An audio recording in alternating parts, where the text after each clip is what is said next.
Bonsoir à tous et merci de nous avoir rejoints pour ce live autour de la question du biogaz. Le biogaz, vous allez le découvrir ce soir, c'est une énergie vertueuse, une énergie responsable, une très belle énergie que nous fabriquons ici en Alsace aussi. Ce soir, pour répondre à toutes vos questions, que j'espère nombreuses, je suis entourée par deux expertes ES, Delphine Guedet, chef de projet énergie à l'ES, énergie verte, je précise, c'est important, et Soka Leang, qui est ingénieure et acheteuse énergie, biogaz, plutôt biogaz.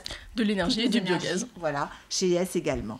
Alors, ce soir, je vous le dis tout de suite, nous ne parlerons pas des prix de l'énergie qui augmentent, tout le monde le sait, c'est ainsi, ce n'est pas le sujet. Nous ne parlerons pas non plus de pénurie, parce qu'il n'y en aura pas. Nous allons parler d'une très belle énergie qui s'appelle le biogaz, que vous connaissez peut-être sous le nom de gaz vert ou de biométhane.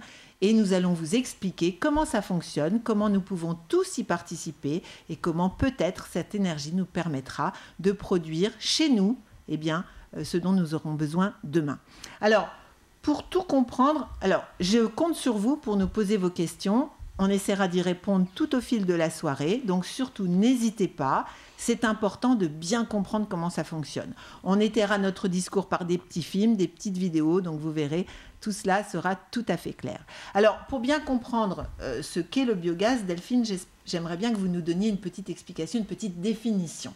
Oui, bonsoir. Le biogaz, c'est un gaz qui est issu de la fermentation des biodéchets. Un biodéchet, déjà, ça commence. Qu'est-ce que c'est qu'un biodéchet ? Ah oui, biodéchets, on peut parler aussi de déchets organiques ou de déchets biodégradables. Plus concrètement, ça peut être une peau de banane, ça peut être les déchets verts des collectivités quand on tond les pelouses, les déchets agricoles, bien sûr, le lisier, le fumier. On a également des déchets agroalimentaires. Voilà, tout ça, ce sont des déchets qui peuvent être collectés pour être introduits dans un méthaniseur, ou également appelé digesteur, une cuve privée d'oxygène dans laquelle ces déchets vont être mélangés et chauffés pour permettre de produire le biogaz. D'accord. Donc ce biogaz, il vient de nos déchets, on va dire entre guillemets, ménagers. Ça veut dire nos déchets ménagers. Chacun, on a des déchets qu'on peut utiliser pour faire ce gaz vert. Eh oui.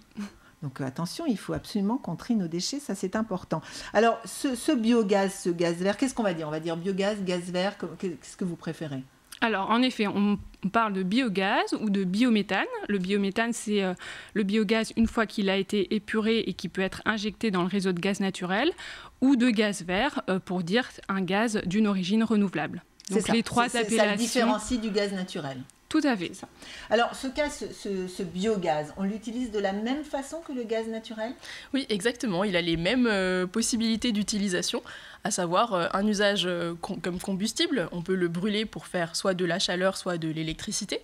Donc le brûler, ça veut dire le mettre dans une chaudière. Concrètement, on peut alimenter une chaudière domestique avec du biogaz comme avec du gaz naturel. Le deuxième usage, ça va être comme biocarburant. On peut l'utiliser pour donc faire rouler des véhicules. On l'appelle alors du bio-GNV. C'est beaucoup utilisé pour les poids lourds ou pour les bus, par exemple, qui font des grandes distances. Donc plutôt des gros engins. Oui, tout à fait. Justement parce que le fait qu'il fasse beaucoup de kilomètres, ça permet d'utiliser ce gaz comme combustible. C'est une alternative à l'électricité pour les gros engins ? Oui, c'est ça. Ça permet de remplacer finalement du gaz liquéfié qui est utilisé comme carburant, mais sauf que là, il est d'origine naturelle. Et donc bon pour l'environnement, j'imagine. Oui, exactement. Alors ça, c'est justement, on a tout de suite une petite question de Stéphane qui nous demande, la première des questions, quel est l'impact de ce biogaz sur l'environnement ? Alors, en effet, le biogaz permet la réduction des gaz permet la réduction des émissions de gaz à effet de serre, étant donné qu'on estime son empreinte carbone 6 à 10 fois moins importante que celui du gaz naturel. Ah oui, donc c'est-à-dire que même dans un engin, on va aussi réduire finalement l'effet polluant du déplacement ?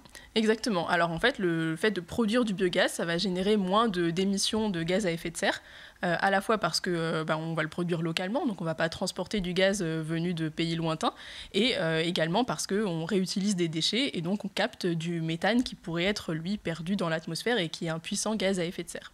Alors pour que ce soit extrêmement clair pour vous, et parce qu'une image vaut 1000 mots, je vous propose de regarder ensemble une petite vidéo qui va revenir sur la façon dont on produit ce biogaz. Et ensuite, on va répondre à vos questions car elles sont déjà extrêmement nombreuses. Merci, ça veut dire que ce sujet vous passionne. ES, acteur de la transition énergétique. Le biogaz, c'est quoi ? Le biogaz est une énergie renouvelable et 100% locale obtenue à partir de déchets organiques. Les déchets agricoles, les déchets des collectivités comme ceux des cantines ou des espaces verts ou les déchets d'activités industrielles, agroalimentaires notamment, sont collectés pour rejoindre le digesteur, une cuve privée d'oxygène dans laquelle tous ces déchets organiques sont chauffés et mélangés.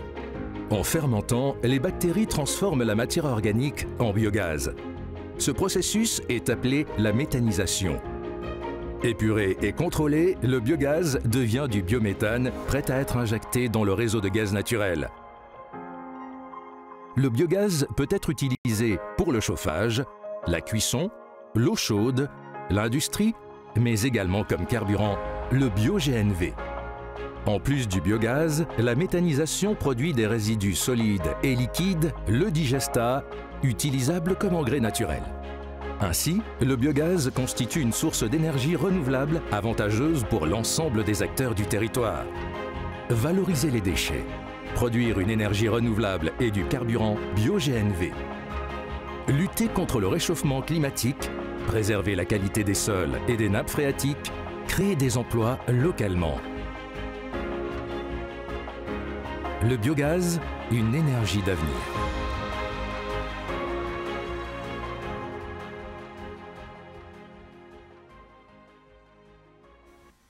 Alors, on a vu que le biogaz avait de nombreux avantages et on y reviendra pour bien expliquer les choses. Mais l'ADEME nous a alerté sur le fait que la méthanisation était encore quelque chose d'assez méconnu. Alors, j'aimerais bien qu'on revienne sur ce système. Soka, est-ce que vous pouvez nous expliquer, mais clairement, ce qu'est la méthanisation? Je vais essayer d'être claire. Alors, en fait, la méthanisation, c'est un processus qui est tout à fait naturel, puisque naturellement, quand on a des déchets ou même des matières organiques, tout simplement, qui sont enfermées dans un endroit privé d'oxygène, par exemple dans un marécage, on va avoir un processus de méthanisation qui va donc émettre du gaz, du méthane.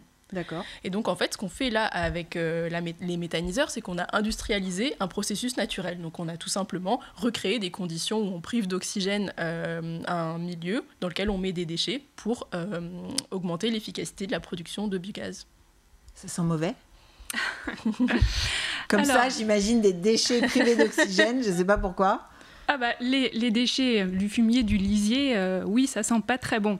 Mais ça, c'est propre à l'activité agricole. Le fait de les méthaniser, de les mettre dans une cuve privée d'oxygène, ça n'a pas d'odeur particulière. D'accord. Donc, les odeurs liées à un site de méthanisation, c'est vraiment l'odeur des déchets. Du coup... c'est comme si on habite à côté d'une exploitation agricole, quoi. Voilà, tout à fait. Donc, l'objectif, c'est d'avoir des unités de méthanisation qui gèrent au mieux le stockage des déchets, donc ça peut être le cas en les stockant à l'intérieur, de sorte que ça gêne le moins possible le voisinage. D'accord, donc, et c'est bruyant? Non, ce n'est pas particulièrement bruyant. D'accord, donc on peut habiter à côté d'un endroit où on pratique la méthanisation. D'ailleurs, est-ce que c'est des sociétés spécifiques ou est-ce que je peux faire de la méthanisation chez moi avec mes déchets? Alors, aujourd'hui, la majorité des personnes qui produisent du méthane en France, ce sont des agriculteurs, à 80%. Puisque, en fait, c'est eux qui ont le plus gros gisement de déchets méthanisables, avec le fumier, le lisier ou les résidus de culture. Et donc, on a beaucoup d'agriculteurs qui se sont finalement diversifiés pour produire aussi de l'énergie. Et ensuite, on a aussi des sociétés industrielles, comme Linguenel d'Environnement, on en reparlera tout à l'heure, qui s'occupent de méthanisation. D'accord. Enfin, mais alors, je pourrais, moi, faire de la méthanisation chez moi? C'est un procédé qui est facile? Alors, aujourd'hui, il y a quelques méthaniseurs à titre expérimental qui sont proposés à des particuliers, qui permettent d'avoir un petit méthaniseur dans son jardin. C'est vrai? Oui, qui permettent de récupérer les déchets, finalement, de la cuisine, les restes, pour produire du gaz et alimenter votre propre chaudière. Encore une fois, c'est à l'étape expérimentale, donc c'est une commercialisation qui se fait vraiment à très petite échelle. On sait combien il faudrait de déchets pour produire 1 kWh, enfin je ne sais pas si on dit ça comme ça. Alors, pour vous donner un ordre de grandeur, à peu près avec un seau de biodéchets, donc un seau de à peu près 5 kg, ça permet de produire 4,5 kWh. Sachant que, pour vous donner aussi un ordre d'idée, ça vous permettrait de prendre une douche chaude de 8 minutes. Et... Une douche chaude de 8 minutes avec un seau de 5 kg de déchets. Voilà. Ça va assez vite, 5 kg. Oui, ça va assez vite. Un foyer, on va dire, classique de 4 enfants avec des déchets quotidiens, ça produit combien de déchets ? Alors là, c'est une bonne question, Caroline, je ne saurais pas précisément. Mais en tout cas, on sait que la France a un fort potentiel de déchets méthanisables. Et on sait aujourd'hui que 90% des déchets organiques ne sont pour l'instant pas valorisés via la méthanisation. Pas utilisés. Donc ça veut dire qu'il y a du potentiel. Tout à fait. Donc c'est une énergie qui a énormément de potentiel. Oui, alors aujourd'hui, on n'en est qu'au début du biogaz. Pour l'instant, le biogaz dans le réseau de gaz naturel, ça correspond à seulement 1% de la consommation française. D'accord. Mais la loi a fixé un objectif d'atteindre 10% pour 2030. Et on est aujourd'hui sur vraiment une croissance exponentielle du nombre de sites de méthanisation qui injectent dans le réseau. Donc avant de faire sa petite méthanisation dans son jardin, on va peut-être aller chez des gens dont c'est le métier. Alors justement, j'ai une question. Le biogaz est-il utilisable par toutes les chaudières à gaz, même les plus anciennes ? Alors oui, tout à fait. En fait, c'est une question de Michel. Tout à fait. Alors pour répondre à Michel, en fait, quand on produit du biogaz, il est injecté sur les réseaux. Et il est complètement mélangé avec le gaz naturel. Donc ensuite, quand il arrive chez les particuliers dans une chaudière, que ce soit une chaudière ancienne, nouvelle, il peut être utilisé exactement comme du gaz naturel classique. Donc même si j'ai une ancienne chaudière, je peux très bien avoir du biogaz. Exactement. Chez moi. Donc on va dire, ça paraît évident, mais la première des choses, c'est de vérifier si on a du gaz à la maison. Si on est bien raccordé au gaz. Si on est bien raccordé au gaz, c'est la première des choses. Et pour ça, on va sur le site es.fr et puis on peut savoir si éventuellement il y a possibilité d'être raccordé au gaz. Comment on fait ? Ou se rapprocher du gestionnaire de réseau, donc RGDS sur Strasbourg et l'Eurométropole ou GRDF, notamment pour les habitants de Haguenau par exemple. Alors justement, j'ai une question de Louis aussi, puisqu'on parlait de société et de méthaniseurs, qui nous demande quelle est la capacité de production d'une unité telle que celle de Marlenheim. Alors on a parlé de Lingenel, on va regarder tout à l'heure un petit peu comment ça fonctionne. Marlenheim, vous avez une idée ? Oui, alors on n'a pas d'informations précises sur le site de Marlenheim, mais grosso modo, le site de Lingenel, donc à Oberscheffolsheim, aux portes de Strasbourg, c'est une capacité de production autour de 23 gigawattheures par an. Ça permet, donc aujourd'hui, on est plutôt sur une production à 18 gigawattheures. Pour atteindre ce niveau de production, c'est 20 000 tonnes de déchets qui sont collectés par an. Et ça permet de chauffer l'équivalent de 1200 foyers. D'accord. Et donc on pourrait imaginer, en Alsace, on a une production qui serait suffisante pour alimenter tous ceux qui sont raccordés au gaz. Il faudrait combien de temps pour ça ? Ou combien de méthaniseurs ? Alors des études ont été menées et donnent des projections sur 2050 où, selon différents scénarios, on pourrait imaginer que l'ensemble de la consommation de gaz en France soit issu de gaz renouvelable. Ah oui, donc c'est important. C'est important. Oui. Alors, j'aimerais, Soka, que vous nous reparliez de tous ces avantages de cette énergie-là, de ce biogaz. Tout à l'heure, on a vu dans notre petite vidéo qu'il y avait 6 vignettes, 6 avantages. On pourrait les passer peut-être en revue et en détail ? Bien sûr, donc la première, on en a déjà parlé assez longuement, c'est le fait qu'on valorise des déchets. On valorise des déchets pour produire de l'énergie et ça coûte beaucoup moins cher de les méthaniser que de les incinérer ou de les enfouir qui en plus apportent peu de bénéfices au territoire. D'enfouir des déchets finalement c'est pas terrible alors que là on va les méthaniser, on va produire une énergie à partir de déchets. Mais alors ces déchets, alors j'ai bien compris que c'est des déchets peut-être alimentaires, agricoles, etc.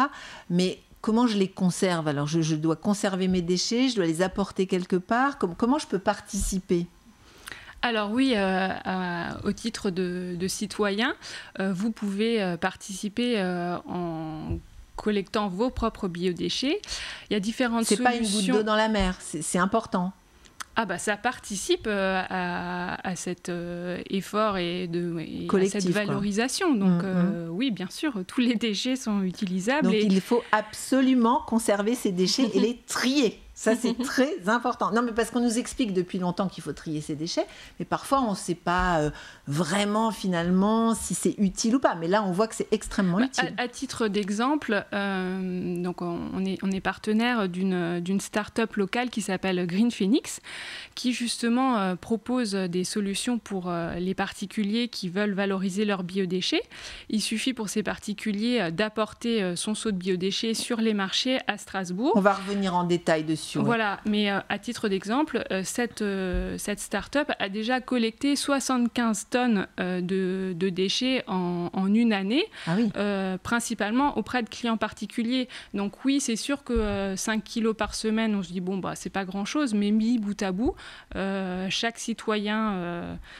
tous ensemble, oui, nos déchets ont de la valeur et peuvent permettre de produire cette énergie renouvelable. Et puis vous disiez tout à l'heure que 90% de nos déchets, finalement, ne sont même pas encore utilisés. Aujourd'hui, oui. De nos déchets, plus ceux des collectivités, plus... voilà.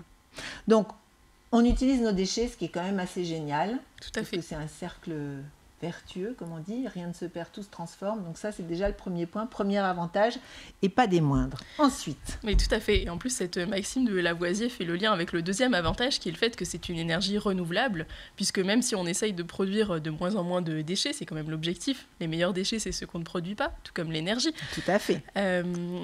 On essaye de produire moins de déchets, mais pourtant on en produira toujours. Et donc, on peut se dire qu'on pourra toujours produire du biogaz. En cela, c'est une énergie renouvelable. Un autre avantage de cette énergie renouvelable, c'est que contrairement à des énergies intermittentes, on la produit en continu. Que ce soit le jour, la nuit, l'hiver, l'été, on peut produire du biogaz. D'ailleurs, un méthaniseur ne s'arrête jamais, sauf pour problème technique. Ça fait un peu la différence avec les autres énergies renouvelables, solaires, l'énergie éolienne, etc., qui ne sont pas toujours, et selon la région, disponibles. Hein. Parce que là, c'est disponible partout, tout le temps. C'est disponible et c'est stockable, puisque c'est du gaz. C'est un vrai avantage, c'est clair. Donc, deuxième avantage. Deuxième avantage. Ensuite, on a vu pendant la vidéo le fait qu'on va produire un engrais. Cet engrais, il va permettre de remplacer des engrais chimiques et donc de préserver les sols avec des engrais naturels qu'on va ensuite épandre sur les sols. D'où il vient cet engrais? En fait, il vient du digestat. Le digestat, c'est un produit solide qui est issu de la méthanisation, puisque quand on va mettre ces fameux déchets dans une cuve, on produit à la fois du gaz et un coproduit, donc cette fraction solide qui est le digestat. C'est finalement la partie concentrée des déchets qui se trouve être un très bon engrais. Donc double intérêt, c'est-à-dire que nos déchets ils produisent de l'énergie et de l'engrais pour refaire une terre qui va reproduire... qui va reproduire des déchets éventuellement. Exactement. Fantastique. Alors justement, j'ai une question, je viens là-dessus. Une question, est-ce que nous, en France, on est en retard? Est-ce qu'on est bien par rapport à nos voisins? Comment ça se passe? Alors, on a plusieurs voisins en Europe, on a des pays qui sont plus en avance que nous. L'Allemagne a mis des fortes politiques sur le développement des énergies renouvelables et ils produisent aujourd'hui plus de biogaz que nous par rapport à leur consommation. Mais pour autant, en France, on est déjà bien avancé. Comme le disait Delphine tout à l'heure, c'est vraiment en train d'augmenter puisqu'on a pas mal de gisements de production pour produire de plus en plus de biogaz. Et en Alsace ? Et en Alsace, on est très très bon. Ah, on est très bon. Non, ça, c'est comme toujours. En fait, pour vous donner aussi. Vous ne seriez pas alsacienne par hasard? Moi non. En fait, en France aujourd'hui, on a 370 unités de méthanisation qui injectent du biométhane dans le réseau de gaz naturel et 75 dans la région Grand Est. D'accord. Donc voilà, c'est principalement la région Grand Est, la région Bretagne et les Hauts-de-France qui participent. Pourquoi Alors des régions agricoles et en fonction des gisements de déchets collectés aujourd'hui. Et dans le Bas-Rhin, on a 10 sites de méthanisation qui produisent du biogaz injecté dans le réseau. Ok, donc on est quand même bien placés, nous, en Alsace, par rapport à cette nouvelle énergie. Oui, et comme on l'évoquait, c'est vraiment une croissance exponentielle. Hein. Le nombre de sites a triplé en 2 ans. Et l'injection dans le réseau de gaz naturel est autorisée depuis 2011. Donc, même si le principe du biogaz est très ancien, la réglementation a évolué et permet aujourd'hui le dynamisme de la filière. Alors justement, j'ai une question qui m'est posée là. Est-ce qu'on peut tout de suite commencer à consommer ce biogaz ? Et évidemment, quel sera son impact sur les factures ? Mais ça, on va y revenir. Mais je veux dire, aujourd'hui, si j'ai envie de changer mon abonnement pour un abonnement gaz vert, possible. Bah, bien sûr. Donc, je peux tout de suite consommer ce biogaz. Alors, et je peux tout de suite trier mes déchets. Donc, vous pouvez tout de suite agir. Aujourd'hui, en effet, dans le réseau de gaz naturel, il y a déjà ce biogaz. Mais il faut bien avoir conscience qu'une fois qu'il est injecté dans le réseau, on ne peut plus le distinguer du gaz naturel. Donc, quand on veut participer au développement du biogaz, on peut en effet choisir un contrat d'énergie verte et de biogaz, notamment 100% alsacien avec ES. Ça veut dire qu'on soutient la filière et qu'en fait, le supplément qu'on va payer à travers ces contrats, il permet de développer au final, non ? Ou de rémunérer en fait, ceux il qui correspond proposent... au coût de la garantie d'origine. Qu'est-ce que c'est la garantie d'origine ? On vient de le dire. Une fois que le biogaz est injecté dans le réseau, on ne peut plus le distinguer. Il se mélange au gaz naturel. Voilà. Néanmoins, on a cherché une méthode de traçabilité de cette énergie renouvelable et l'Europe a mis en place ce système des garanties d'origine. D'accord. Donc, un producteur de biogaz va émettre un certificat de garantie d'origine avec le lieu de production et la date de production. Ces certificats vont être enregistrés dans un registre national et les fournisseurs vont utiliser ces certificats pour certifier la consommation de leurs clients qui se sont engagés avec ces offres d'énergie verte. Donc, si je résume, je consomme dans mon foyer du gaz, je participe financièrement en m'inscrivant à un abonnement biogaz et je fais en sorte que cette énergie renouvelable soit de plus en plus produite. Oui, c'est ça. C'est ça l'idée ? C'est ça l'idée. Donc c'est de nouveau un cercle vertueux. Oui, c'est ça. L'objectif des garanties d'origine, finalement, c'est d'encourager la filière, puisqu'on apporte un complément de rémunération à ces producteurs en les payant un petit peu plus à travers cette garantie d'origine qui se monnaie sur le marché. Et donc, ça donne un signal de prix pour que les méthaniseurs soient de plus en plus rentables. Et donc, on est de plus en plus envie de produire finalement cette énergie. Donc, on se produit. Alors, j'ai une question de Gilles, pardon, je reviens sur la méthanisation. Il a vu un reportage sur France 2 montrant que les méthaniseurs n'étaient pas totalement hermétiques. J'imagine qu'il y a des lois. J'imagine qu'il y a des réglementations, on ne fait pas ce qu'on veut comme on veut, non ? Oui, c'est extrêmement réglementé. En fait, tous les méthaniseurs sont classés sous le régime des ICPE, les installations classées pour l'environnement. Et donc, c'est un régime qui va avec un ensemble de règles qui impliquent des contrôles derrière pour vérifier que tout est bien respecté, que ce soit l'étanchéité ou même la façon de gérer le méthaniseur directement. Donc si j'habite à côté, j'ai aucun risque. C'est ça. Aucun risque. Alors, j'ai Thomas et Chris, pour rester un petit peu sur ce sujet-là, qui nous demandent, avec la méthanisation, ne produit-on pas plus de gaz à effet de serre ? Alors justement, on produit du biométhane, qui est un gaz à effet de serre, mais on le récupère. L'objectif, c'est bien de récupérer ce gaz pour l'injecter dans les réseaux. Donc, le gaz à effet de serre qui pourrait être produit si on enfouissait les déchets, par exemple, puisque dans les décharges, le biométhane, il est produit naturellement. On enferme des déchets sous terre, donc ils sont privés d'oxygène, comme on le disait tout à l'heure. Ça produit du biométhane qui part dans l'atmosphère. Donc là, dans notre processus où on a vraiment une cuve fermée et des tuyaux de captation, on va récupérer le biogaz pour l'injecter dans les réseaux. Donc en fait, rien ne fuit à l'extérieur. Pas du tout. Et même les résidus, on a appris tout à l'heure que ça faisait de l'engrais. Exactement, le digestat permet de faire de l'engrais naturel. Bon, j'espère qu'on répond bien à toutes vos questions. Alors, on revient sur les avantages SOCA, puisqu'on en a énuméré deux, qui étaient donc la valorisation des déchets et le fait que cette énergie, elle était finalement disponible sans interruption. Exactement. Troisième avantage. Alors, troisième avantage, on est vertueux pour le changement climatique, comme on vient de le dire. On va capter du gaz qui pourrait être relâché autrement dans l'atmosphère, ce biogaz, ce biométhane. Donc, on participe à la diminution de notre impact sur le changement climatique. Et quand on utilise du biogaz pour faire, par exemple, du bio-GNV, on va émettre moins de CO2 dans l'atmosphère. Donc, c'est à peu près 80% de CO2 émis en moins par rapport à des véhicules qui roulent au diesel.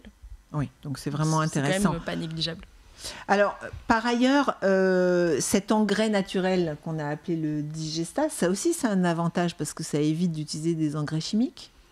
Oui, tout à fait. C'est pour les agriculteurs, ça leur permet de réduire leurs coûts s'ils avaient recours aux engrais de synthèse. Et pour la terre, c'est également un meilleur engrais. D'accord.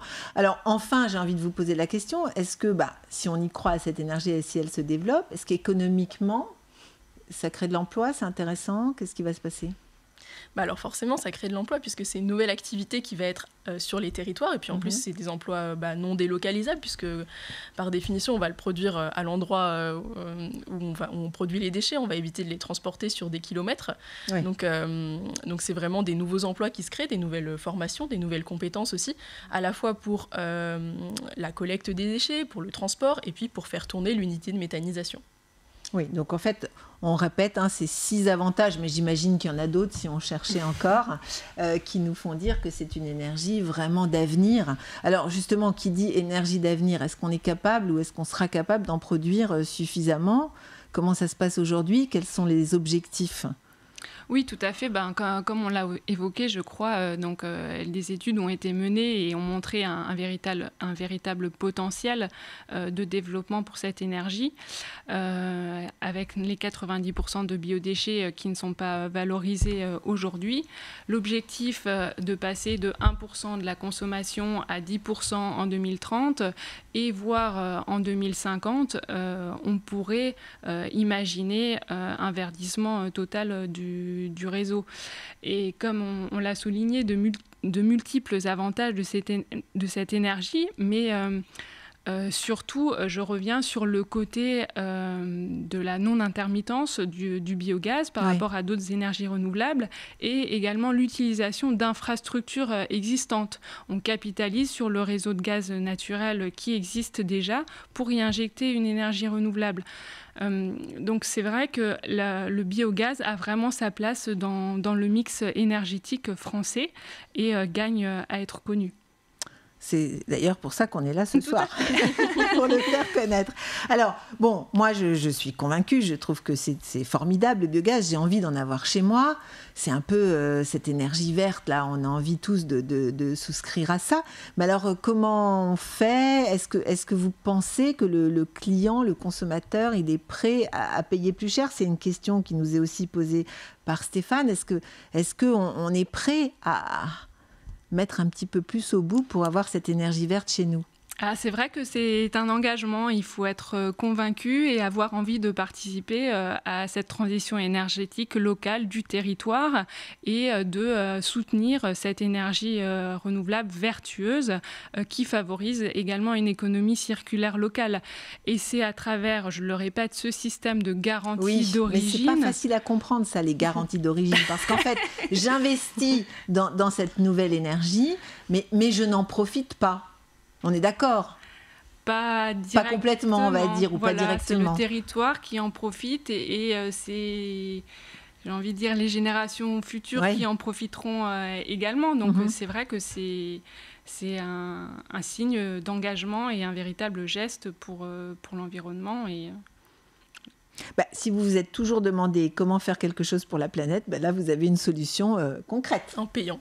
Concrète. Voilà. Donc, c'est vrai que l'abonnement va être un petit peu plus cher. Je ne sais pas de combien, enfin, comment ça se passe exactement. Oui, alors, ES propose donc de participer au développement du biogaz 100% alsacien avec cette option qu'on rajoute sur un contrat en offre de marché, donc qui peut commencer avec 2 € par mois pour participer et soutenir le biogaz 100% alsacien. Voilà, donc pour 2 € de plus par mois, je ne sais pas si j'aurai du gaz vert dans mes tuyaux, mais je sais que j'aiderai à développer cette énergie pour l'avenir. Oui, et que vous c'est ça l'idée ? Et que vous soutiendrez le site de méthanisation à Oberchez-Folsheim, avec lequel ES donc, a créé ce partenariat, a souscrit un contrat d'une durée de 15 ans pour permettre justement aux producteurs de financer et d'avoir une vision sur son investissement et sa rentabilité. Ben justement, ce site, on va le découvrir à l'occasion d'une petite vidéo. C'est un site qui s'appelle Lingeneld. C'est un nom quand même assez connu. Et on va regarder comment ça se passe chez eux.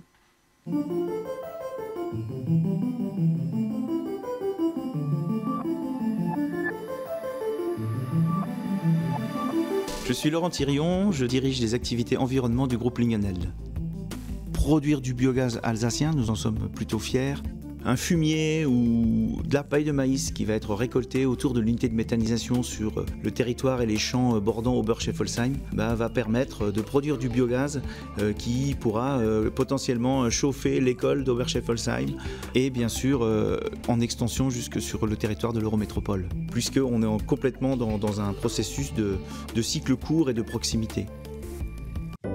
Alors la méthanisation va produire des molécules de biogaz qui sont donc produits tout simplement par des bactéries. Le processus est entièrement naturel, on ne rajoute aucun élément chimique ou en quoi que ce soit. On se contente de priver le milieu d'oxygène et les bactéries vont faire leur travail. Et au travers de leur processus à elles de digestion, elles vont produire des molécules. Nous allons donc bien sûr récupérer ce gaz, ce biogaz. Nous allons ensuite le nettoyer pour ne conserver que le biométhane. Celui-ci sera injecté dans le réseau et directement disponible pour tout un chacun.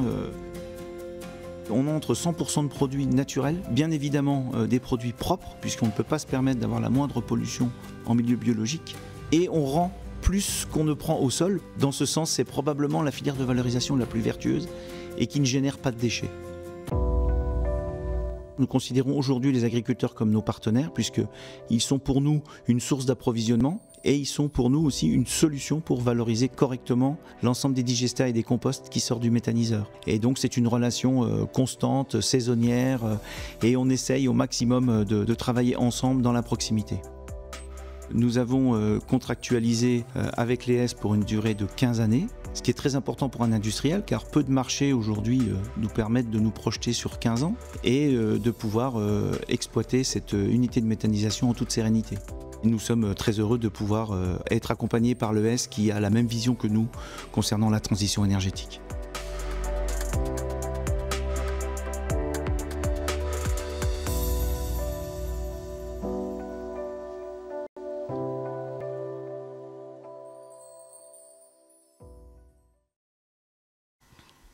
Alors on est ravis de voir que vous êtes passionné par le sujet parce qu'à peine on a envoyé la petite vidéo qu'on avait déjà une question de Stéphane qui nous demandait s'il était possible de visiter Lingeneld, s'il y avait des journées portes ouvertes.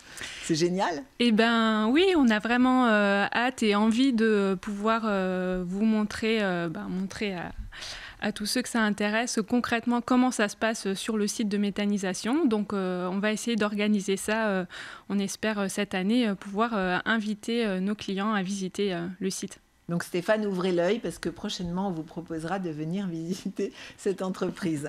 Alors on continue sur notre magnifique biogaz, en plus 100% alsacien, parce que ça c'est quand même important de le souligner, hein, c'est du gaz qui est de chez nous. Alors moi j'aimerais bien comprendre quand même une petite nuance entre le compost et ces déchets qu'il faut conserver. C'est quoi la nuance ? D'ailleurs, c'est une question aussi que nous posent les auditeurs, c'est-à-dire comment ça est-ce que ça rentre en conflit avec les biodéchets, avec le compost ? Alors en fait, le fait de passer par la méthanisation permet de produire l'énergie renouvelable et d'avoir ce résidu, ce digestat, qui ensuite peut devenir du compost. Donc, oui, d'accord. Non seulement en bout de chaîne, il y a du compost, mais entre-temps, il y a eu une production d'énergie renouvelable. Donc il vaut mieux Ne pas faire de compost. Alors évidemment, si on a la chance d'être en maison individuelle et d'avoir un compost dans son jardin, bien sûr qu'il faut profiter de pouvoir faire du compost et de renourrir la terre de son jardin.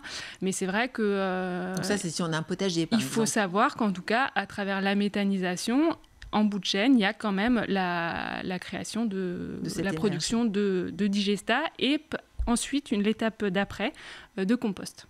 Bon, alors ça c'est bien quand on habite à la campagne, hein, on a son petit jardin, on fait ce qu'on veut, on peut même avoir son petit méthaniseur, j'ai compris. J'habite en ville, qu'est-ce que je fais de mes déchets ? Oui, parce qu'il faut savoir aussi qu'à partir de janvier 2024, la loi va obliger l'ensemble des citoyens et des collectivités à trier ces biodéchets. Donc vous aviez déjà le bac pour les papiers cartons, le container à verre et vont se multiplier les solutions pour les biodéchets. D'accord, donc je viendrai avec mon petit seau. Avec mes déchets dedans et puis je... Voilà, donc différentes solutions s'offriront à vous, dont la solution dont on évoquait rapidement tout à l'heure, que propose Green Phoenix, donc notre partenaire, où là, vous avez votre seau et vous, directement sur les marchés, quand vous faites vos courses, vous pouvez déposer votre seau. Donc Green Phoenix collecte ces biodéchets à vélo cargo. Qui a été créée par des jeunes, de 5 jeunes de leur environnement. Voilà, à Strasbourg, qui ont décidé de vouloir agir concrètement. Donc, ils collectent à vélo cargo auprès des particuliers sur les marchés, mais également auprès des professionnels, parce qu'il faut savoir que, en tant que... on imagine un restaurant, un hôtel, ils doivent avoir des tas de déchets. Ah oui, tout à fait, ou le boulanger, ou le fleuriste. Donc, ils peuvent également s'engager pour la valorisation des biodéchets. Et donc, Green Phoenix va ensuite valoriser ces biodéchets auprès de Lingenel d'Environnement sur le site de méthanisation à Oberscheffolsheim. Donc, on est vraiment sur cette boucle vertueuse. D'accord. Ensemble, ces 3 acteurs, on a créé ce partenariat. Un partenariat qui a d'ailleurs été récompensé à l'automne dernier par le Village Awards by CA. Récompenser justement cette collaboration responsable entre grandes entreprises et start-up. Et start-up, d'accord. On va regarder tout de suite un petit film qui va nous expliquer un petit peu ce que fait Green Phoenix et qui sont ces jeunes pleins d'avenir.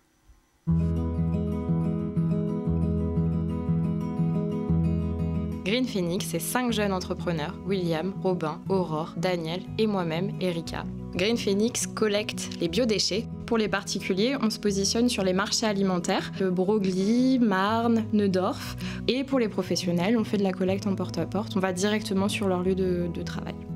Certains citoyens ne savent pas qu'on peut créer de l'énergie avec des déchets organiques. C'est quelque chose qu'on jette. On n'a pas forcément de compost quand on vit en appartement. Et quand on explique pourquoi on le fait, les personnes adhèrent plus facilement en fait. On explique que les déchets organiques ont un pouvoir méthanogène, qu'on peut créer de l'énergie, qu'on peut créer de l'engrais, que tous les légumes qu'ils achètent sur le marché peuvent être fertilisés grâce à un engrais naturel. C'est révélateur pour eux et ils ont envie de le faire, ils ont envie de participer à cette démarche parce qu'on est tous conscients du changement climatique, on est tous conscients qu'on a un rôle à jouer dans la transition énergétique, écologique.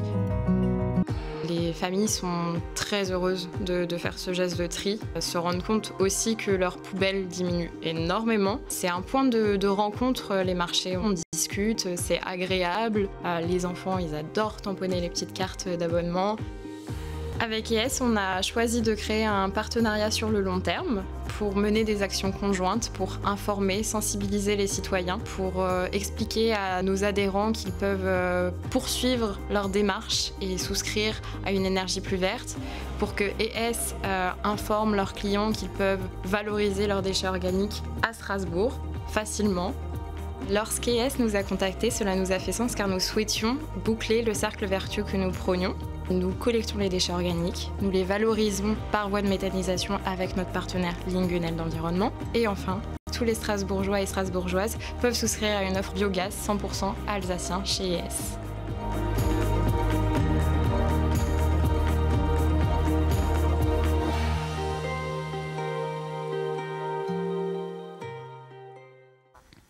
Bon, vous voyez, c'est fantastique de voir ça. Alors, j'ai quand même Stéphane qui a l'air d'être totalement passionné par notre émission, qui nous demande où est-ce qu'on peut collecter les déchets en dehors des marchés à Strasbourg? Oui, alors ça va se mettre en place. Je crois que dans l'Eurométropole, il y a déjà certaines communes qui ont mis en place ces fameuses bennes à biodéchets. Sur Strasbourg, Green Phoenix a également lancé des points de collecte à Neudorf, dans un supermarché. Donc ils vont multiplier aussi les actions pour essayer de couvrir au maximum et offrir des solutions diverses aux citoyens. Donc, oui, parce qu'il faut simplifier. On ne va pas se promener avec notre petit seau à travers toute la ville. Alors ce seau, justement, où est-ce qu'on a ça? Comment on se procure ce petit seau? Ou bien est-ce qu'on vient avec son seau perso? Alors vous pouvez venir avec votre seau perso, mais sinon Green Phoenix vous propose donc une carte d'abonnement et un seau de collecte de tailles différentes selon la taille de votre foyer. Et pour les clients strasbourgeois qui se sont engagés avec l'offre biogaz 100% alsacien, on leur offre leur première carte d'abonnement et leur seau pour aller déposer leurs biodéchets chez Green Phoenix. Que les Strasbourgeois. Donc moi, j'habite pas à Strasbourg, j'ai pas mon abonnement. On espère que très vite, Green Phoenix se déploiera et pourra proposer ses services dans les autres communes autour de Strasbourg. Pour l'instant, c'est que valable sur... Avec les mairies, peut-être? Il y aura peut-être des choses qui vont se faire. Ils y travaillent, on y travaille ensemble. Parce que finalement, 2023, c'est demain. Ça va arriver très vite. Si on est tenu à récolter nos déchets, etc., il va bien falloir les mettre quelque part. Oui. Bah oui, quand même, il faut y penser, il faudra y penser, hein, Green Phoenix. Alors, on continue. Alors, justement, par rapport à ça, cette start-up qui s'est montée là, est-ce qu'il y a des aides européennes? C'est une question encore de Stéphane. Stéphane, merci de nous poser autant de questions. Est-ce qu'il y a des aides pour que cette filière se développe, pour qu'il y ait plus de choses, Soka? Oui, alors effectivement, aujourd'hui, c'est une filière qui a des coûts de production qui sont conséquents. Donc, il y a des subventions au niveau français qui existent pour aider les producteurs de biométhane à trouver une rentabilité. Sinon, personne ne se lancerait dans des projets aujourd'hui, puisque le coût de production du biométhane est aujourd'hui bien supérieur au prix du marché, même si on le sait, vous l'avez dit en introduction, le marché aujourd'hui est très très élevé au niveau des prix, mais on a encore aujourd'hui des coûts de production qui sont supérieurs, donc on espère qu'avec le temps, on réussisse à diminuer les coûts de production, mais aujourd'hui c'est pas le cas, donc il y a des subventions de l'État français qui permettent aux producteurs de trouver une rentabilité. D'accord. Alors, il y a une autre question de Thomas, là, qui nous demande, et c'est vrai, on peut se poser la question, est-ce que les agriculteurs, demain, ils ont plus intérêt à produire pour la méthanisation ou pour l'industrie agroalimentaire? Alors, c'est vrai que c'est une question qu'on se pose souvent. Comment est-ce qu'il y a une compétition finalement entre les ressources végétales qui permettent d'aller dans l'alimentaire ou dans la méthanisation? Il faut savoir qu'en France, c'est très encadré. Le fait d'utiliser des cultures végétales dédiées à la production énergétique, c'est maximisé à 15% de ce qu'on met dans un méthaniseur. Donc, on ne peut pas mettre plus de 15% de cultures dédiées à la méthanisation dans notre apport. Mais il faut savoir qu'aujourd'hui, on est seulement à 1% en France. Donc donc on a de la marge. On a de la marge et surtout, il faut retenir qu'en France, on n'utilise pas vraiment cette filière-là, contrairement à d'autres pays. D'accord. Donc nos agriculteurs vont pas, produire pour la méthanisation? Aujourd'hui, non. Non. Alors, pas en tout cas avec des cultures dédiées. On a un autre type de cultures qui sont les CIVE, les cultures intermédiaires à vocation énergétique. Donc là, en fait, le principe, c'est qu'entre deux cultures principales sur une terre agricole, des fois, on a quelques mois qui s'écoulent où la terre n'est pas utilisée et on a des risques d'érosion. Et donc, en fait, on va planter des cultures qu'on appelle intermédiaires, qui vont pousser très vite, donc pendant ces quelques mois, et qui vont permettre d'être récoltées pour être envoyées dans un méthaniseur. Donc, ça a plusieurs avantages, ça permet de restructurer le sol, de préparer pour la culture suivante, mais aussi donc, d'avoir des matières organiques à méthaniser. D'accord. Alors justement, par rapport à ces déchets, Maria nous demande quels sont les déchets acceptables. Elle nous demande par exemple, est-ce qu'un sac en papier, c'est un déchet acceptable ? Oui, c'est vrai que, alors, pour la petite anecdote, on a également mis en place la collecte des biodéchets dans nos bureaux chez ES. Donc, nos salariés participent aussi à la production. Poubelle. Voilà. Une grande poubelle, parce qu'on est quand même assez nombreux. Oui. Et c'est vrai qu'on met les sacs Kraft et qu'on peut mettre aussi tous ces sachets papier, notamment quand il y a précisé sachets biodégradables, compostables. Pas de plastique, évidemment. Non, pas de plastique. Mon Dieu, quelle horreur! Comment je suis posé cette question? Mais c'est vrai que globalement, pour la méthanisation, on accepte plus de déchets que ceux que vous pouvez potentiellement mettre dans le compost de votre jardin. Ouais, d'accord. Alors, j'ai une question aussi de Stéphane, toujours. Hein, c'est notre fan, Stéphane. Est-ce qu'on peut amener directement nos déchets chez Lingenheld? C'est pas bête. Ah, c'est une bonne question. Oui. On leur demandera, mais pour l'instant, je ne crois pas qu'ils acceptent cela, mais je leur poserai la question. Ce serait une bonne idée de leur poser la question, ou en tout cas, ils pourraient mettre au moins un container devant chez eux, et puis on pourrait, voilà, ça réduit encore le déplacement. C'est sûr. Après, ça fait plusieurs particuliers qui se déplacent jusque là-bas, mais pour les personnes qui habitent autour... Hein, Stéphane, vous êtes à vélo, évidemment. Pour les personnes qui habitent autour, pourquoi pas? Évidemment, bien sûr, pour les personnes qui habitent autour. Alors, ok, on va revenir quand même un tout petit peu sur le budget pour le consommateur, parce que c'est vrai que on mélange ces deux gaz, on a bien dit. Hein. Donc, une fois qu'il est dans le tuyau, on ne peut plus séparer le verre de l'autre. On est d'accord, hein, les deux sont mélangés, on n'a pas moyen de savoir comment ça se passe. Maintenant, est-ce qu'on est sûr que l'argent qu'on va investir dans ces certificats d'origine, c'est ça, ils vont vraiment aller pour le développement de cette énergie? Oui. Ça, c'est une garantie, oui, quoi, ES. Le surcoût que va payer le consommateur qui s'engage avec cette offre-là correspond réellement au coût de la garantie d'origine et va revenir directement au producteur, en l'occurrence là au site de méthanisation de Lingenheld Environnement. C'est un complément de site de méthanisation, il nous fait notre biogaz alsacien à nous. Il ne part pas ailleurs. Il reste chez nous.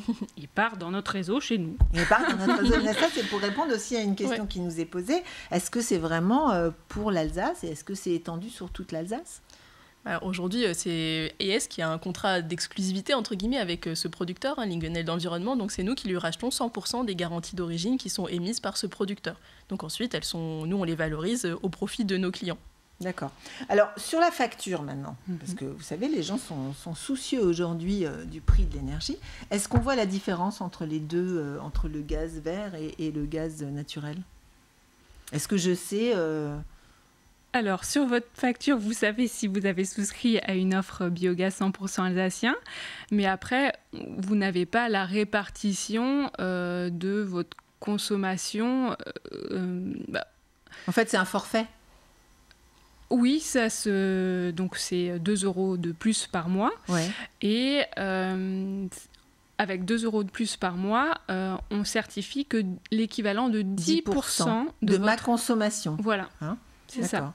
Et je dois changer quelque chose sur mon installation à la maison pour avoir ce biogaz ou pas? Non, il n'y a aucune intervention technique, étant donné que c'est du biogaz qui est injecté dans le réseau de gaz naturel existant. Ça ne change rien du tout sur l'installation qu'on a chez soi. On ne change rien, on utilise notre gaz comme avant, simplement on participe au développement de cette belle énergie. On est d'accord, c'est ça l'idée. Oui. Alors j'ai une question de Tassin qui dit pourquoi payer plus cher le gaz bio alors qu'il passe par les mêmes tuyaux que l'autre. On vient d'y répondre en fait. C'est parce que c'est pas qu'on paye plus cher, c'est qu'on participe à son développement. Qu'on le soutient. Je crois que c'est ça qu'il faut impérativement qu'on arrive à faire comprendre à ceux qui nous écoutent ce soir. C'est que aujourd'hui, demain, si maintenant vous appelez ES pour avoir un contrat en gaz vert, tout d'un coup, vous n'allez pas avoir chez vous, comme dans un film, du verre partout. Vous allez participer au développement de cette énergie. Et c'est donc pour l'avenir, vous l'avez dit tout à l'heure, c'est pour les générations futures, c'est peut-être elles qui en profiteront. Mais quelque part, on est aussi en train de préparer notre indépendance par rapport à l'énergie, par rapport au gaz. C'est-à-dire qu'on peut imaginer que demain, vu qu'on ne brûle encore pas suffisamment nos déchets, hein, on a dit qu'il y avait encore 90% à utiliser, on peut imaginer que c'est génial. Ça veut dire que demain, on sera... Ça reste dans nos objectifs que s'est fixé l'Europe de neutralité carbone pour 2050. Il faut trouver toutes les solutions pour pour atteindre cette neutralité carbone. Et à nouveau, le verdissement du gaz en fait partie. Et on sait qu'on a les potentiels pour avoir peut-être 100% de notre gaz issu de la méthanisation. La voiture, peut-être un jour ? Alors oui, la voiture, ça se fait déjà. Enfin, on l'évoquait en introduction, ça se fait pour les poids lourds, pour les bus. Mais c'est tout à fait possible d'avoir aussi un véhicule particulier qui roule avec du bio-GNV. Et là, on aura aussi une question comme pour l'électrique, c'est-à-dire une capacité, une distance, etc. A priori, non. Alors non, puisque ça remplace, c'est comme les véhicules qui roulent déjà au GNL aujourd'hui. C'est ça. Le gros point noir sur cette technique aujourd'hui, c'est les stations de recharge. Le réseau n'est pas encore suffisant, donc c'est pour ça que... Il n'y en a pas encore assez, quoi. Voilà, aujourd'hui, c'est pas forcément très déployé auprès des voitures individuelles.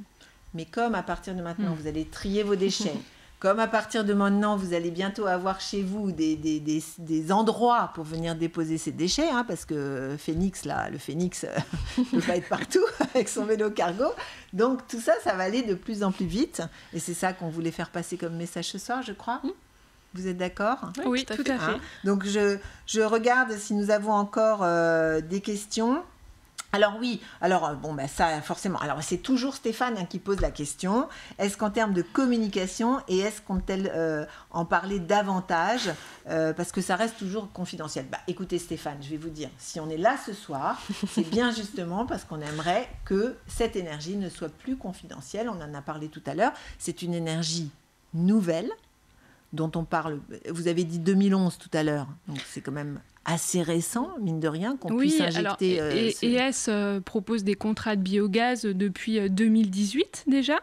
Ce sont dans un premier temps les collectivités ou le secteur de l'habitat collectif qui se sont tournés vers ce type de contrat. Le secteur de l'habitat collectif avec aussi une obligation au sein du PLU pour les constructions neuves d'avoir 30% d'énergie renouvelable pour ces bâtiments-là. Donc oui, on en parle, on a envie d'en parler. On en parle de plus en plus. On en parle de plus en plus. Nos actions avec Green Phoenix ont aussi cette vocation à sensibiliser le plus grand nombre, avec une présence, quand on le peut, en foire ou salon, avec un contexte aussi sanitaire qui va aussi nous permettre peut-être de plus facilement en parler au plus grand nombre. On espère que les gens qui nous ont écoutés ce soir auront aussi envie d'en parler autour d'eux et de sensibiliser, de faire connaître cette belle énergie qui est le biogaz. Faut en parler et puis il faut avoir envie que ça marche. Et pour avoir envie que ça marche, faut accepter de payer peut-être un petit peu plus cher pour changer de contrat. Alors, de toute façon, j'espère qu'on a réussi à vous intéresser ce soir sur cette belle énergie qui est le biogaz. Vous avez un site internet qui vous est dédié si vous avez envie d'en savoir plus. Vous pouvez nous donner l'adresse, Delphine ? Oui, sur ce site, vous retrouverez notamment les vidéos qu'on a partagées ensemble ce soir. C'est biogaz.es.fr. Voilà, biogaz.es.fr. Et si vous avez envie encore de poser des questions, parce que... évidemment, notre envie de vous parler de cette énergie ne s'arrête pas ce soir.